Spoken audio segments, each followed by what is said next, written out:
कि वो तस्वीर याद करिए जब दुर्गा विसर्जन के दौरान जमकर हिंसा हुई थी और अब पुलिस लगातार एक्शन मोड में है। बिल्कुल वैभव, पुलिस एक्शन मोड में नजर आ रही है और उन तस्वीरों को हम भूल भी नहीं सकते कि किस तरीके से हिंसा की वो तस्वीरें हमारे सामने आई थी, कैसे खास शुभ अवसर पर।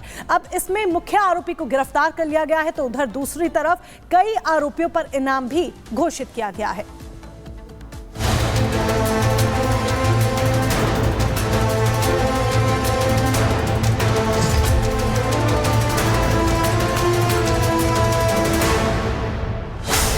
बहराइच जलाने वालों पर एक्शन, पुलिस की गिरफ्त में मुख्य आरोपी।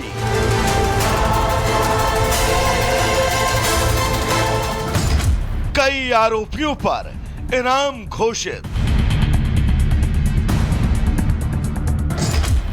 बहराइच सांप्रदायिक हिंसा मामले में पुलिस ने मुख्य साजिशकर्ता शकील अहमद सहित 6 लोगों को गिरफ्तार किया है। आपको बता दें कि इसी हिंसा में राम गोपाल मिश्रा की मौत हुई थी। साथ ही पुलिस ने फरार आरोपियों सैफ अली, जावेद और शुएब की गिरफ्तारी के लिए 10-10 हजार रुपए का इनाम घोषित किया है। गिरफ्तार किए गए आरोपियों में शकील अहमद, मोहम्मद इरफान, फरहान रजा, मोहम्मद हसीब, मोहम्मद तौसीफ, मोहम्मद अहमद नूरानी को पुलिस ने गिरफ्तार किया है। पुलिस ने आगे बताया कि गिरफ्तार आरोपियों के अलावा महाराजगंज निवासी सैफ अली, जावेद और शुएब भी घटना में शामिल पाए गए हैं। फिलहाल तीनों फरार हैं और पुलिस इन फरार आरोपियों की तलाशी लगातार कर रही है। फिलहाल पुलिस अब इस हिंसा के मामले में लगातार कार्रवाई कर रही है, लेकिन इस हिंसा ने जिले की शांति व्यवस्था को लेकर भी बड़े सवाल खड़े कर दिए हैं। Bureau report, Republic Bharat.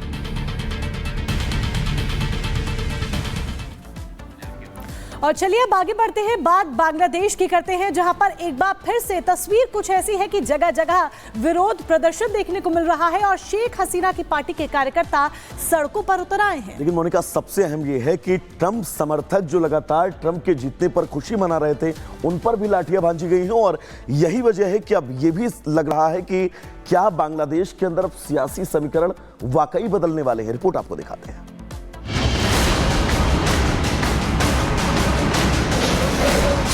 Bangladesh में तेज हुई खटपट, तख्ता पलट पार्ट 2 की आहट। ट्रंप समर्थकों पर एक्शन,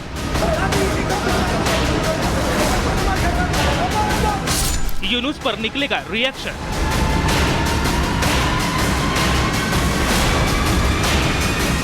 ये बातें हम यूं ही नहीं कर रहे, बल्कि हाल के दिनों में बांग्लादेश में ट्रंप समर्थकों पर हुई एक के बाद एक कई कार्रवाई कुछ इसी तरह इशारा कर रही हैं। इस मामले को समझना हो तो थोड़ा पीछे जाना पड़ेगा। अमेरिका में राष्ट्रपति चुनाव के दौरान कमला हैरिस और डोनाल्ड ट्रंप में कांटे की टक्कर देखी जा रही थी, लेकिन एक जगह थी जहां ट्रंप कमला से 20 थे। वो था ट्रंप का सॉफ्ट हिंदुत्व कॉर्नर। बात चाहे अमेरिका में रह रहे हिंदुओं की हो या भारतीय हिंदुओं की या फिर बांग्लादेश में सताए जा रहे अल्पसंख्यक हिंदुओं की, ट्रंप बेहद बेबाकी से न सिर्फ उनका समर्थन करते बल्कि उनके पक्ष में आवाज भी उठाते। यही नहीं, ट्रंप ने तो बांग्लादेश में हिंदुओं पर हो रहे अत्याचार को लेकर अमेरिका के तत्कालिक राष्ट्रपति जो बाइडेन से बेहद तीखे सवाल पूछ डाले थे। बांग्लादेश में हिंदुओं, ईसाइयों और अन्य अल्पसंख्यकों के खिलाफ बर्बर हिंसा की मैं कड़ी निंदा करता हूँ, जो पूरी तरह से अराजकता की स्थिति में है। मेरे रहते ऐसा कभी नहीं होता। कमला और जो बाइडेन ने दुनिया भर और अमेरिका में हिंदुओं की अनदेखी की है। बस यही वो समय था जिसके बाद से बांग्लादेश के कार्यवाहक पीएम मोहम्मद यूनुस अंदर ही अंदर ट्रंप के खिलाफ हो गए और एक के बदले एक चिंगारी उनके मन में धधकने लगी। यूनुस को पता था कि ट्रंप से सीधे टकराना ना ही उनके बस की बात है और ना ही वो ऐसी गलती कर सकते हैं, लेकिन अपनी अकड़ दिखाने के लिए उन्होंने सरल रास्ता चुना और टारगेट किया ट्रंप समर्थकों को। बीते शुक्रवार शाम को ढाका और अन्य शहरों में ट्रंप की जीत का जश्न मनाने के लिए कई समूह एक जगह जमा हुए थे। इन समूहों ने ट्रंप को समर्थन देने वाले बैनर और पोस्टर प्रदर्शित किए, जिन पर लिखा था, मिस्टर प्रेसिडेंट, डोनाल्ड ट्रंप को बांग्लादेश से प्यार है। लेकिन पुलिस ने तुरंत कार्रवाई करते हुए इन बैनरों को जब्त कर लिया और परेड को रोक दिया। यही नहीं, खबर ये भी आई कि बांग्लादेशी सेना और पुलिस ने देर रात कई इलाकों में छापेमारी की, जिसमें कई लोगों को हिरासत में लिया गया और कई को शारीरिक प्रताड़ना भी झेलनी पड़ी। इस बात में कोई शक नहीं कि अमेरिका में डोनाल्ड ट्रंप की जीत के बाद से बांग्लादेश के हालात तेजी से बदलते दिख रहे हैं। शेख हसीना की पार्टी अवामी लीग का जोश हाई है, जबकि मोहम्मद यूनिस के माथे पर बल पड़ा हुआ है। अमेरिका में ट्रंप की धमाकेदार जीत के बाद ग्लोबल पॉलिटिक्स करवट ले रही है। 5 अगस्त को शेख हसीना के तख्तापलट के बाद 3 महीनों में जो नहीं हुआ वो अब ढाका में शुरू हो चुका है। शेख हसीना की पार्टी अवामी लीग के कार्यकर्ता हमलों के शिकार हुए। वो अब अचानक खुलकर यूनुस सरकार के खिलाफ सड़कों पर उतर आए हैं। वो नेता भी बाहर आ गए जो कल तक अंडरग्राउंड थे। ये जो कुछ हो रहा है वो अंतरिम सरकार के मुखिया मोहम्मद यूनुस की चिंता बढ़ाने के लिए काफी है। Bureau report, Republic Bharat. तो बिल्कुल मोनिका, जिस तरह की स्थितियां अमेरिका में डोनाल्ड ट्रंप की वापसी के बाद मिडिल ईस्ट में मची हुई हैं, उसको लेकर बड़े सवाल हैं कि आने वाले वक्त में आखिर मिडिल ईस्ट में होगा क्या। बिल्कुल, और ये सवाल आज की नहीं है, ये सवाल बीते कई दिनों से उठ रहे थे वैभव। और देखिए, इजराइल की बात करें तो इजराइल एक एक कर अपने दुश्मनों का खात्मा भी करा और खुद नेतन्याहू ने इस बात को पहली बार स्वीकार किया है कि लेबनान में जो पेजर अटैक हुआ उसके पीछे इजराइल का ही हाथ था।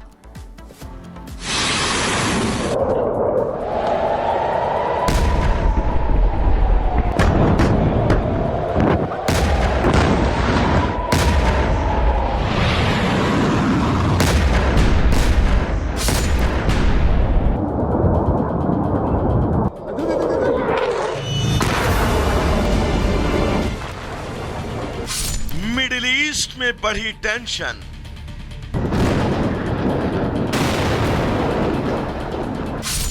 नेतन्याहू लेंगे बड़ा एक्शन।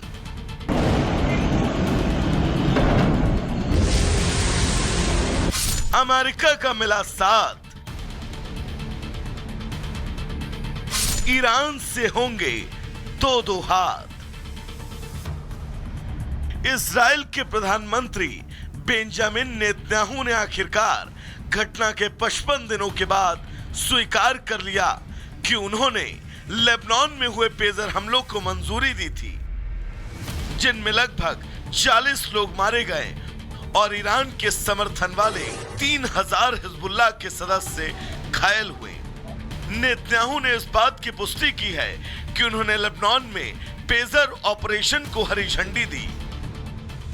17 और 18 सितंबर को हिजबुल्लाह के गढ़ों में हजारों पेजर फटे। इसके लिए ईरान और हिजबुल्लाह ने पहले ही इजराइल को दोषी ठहराया था। पेजर में हुए ब्लास्ट के बाद हिजबुल्लाह के कुछ सदस्यों की उंगलियां चली गई थी, कुछ की आंखों की रोशनी।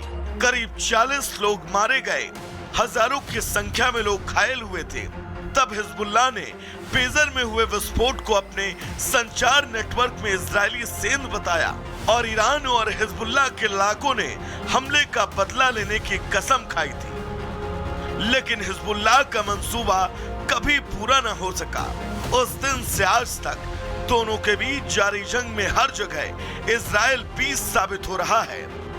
वो आए दिन हिजबुल्लाह पर अलग अलग रणनीति से अटैक कर रहा, कहीं तकनीक के सहारे तो कहीं दुश्मनों के प्रति अपने कड़े तेवर के सहारे। इसी कड़ी में इजरायली सेना ने लेबनान में हवाई हमले के दौरान हिजबुल्लाह की किलिंग मशीन अय्याश को मार गिराने का दावा किया।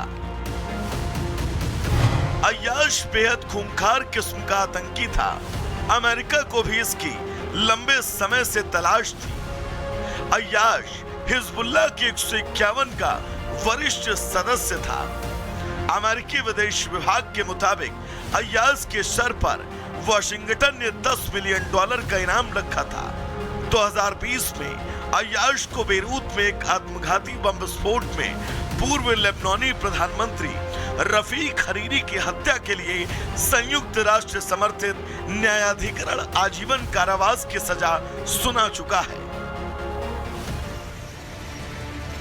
ये बात किसी से छिपी नहीं है कि इजराइल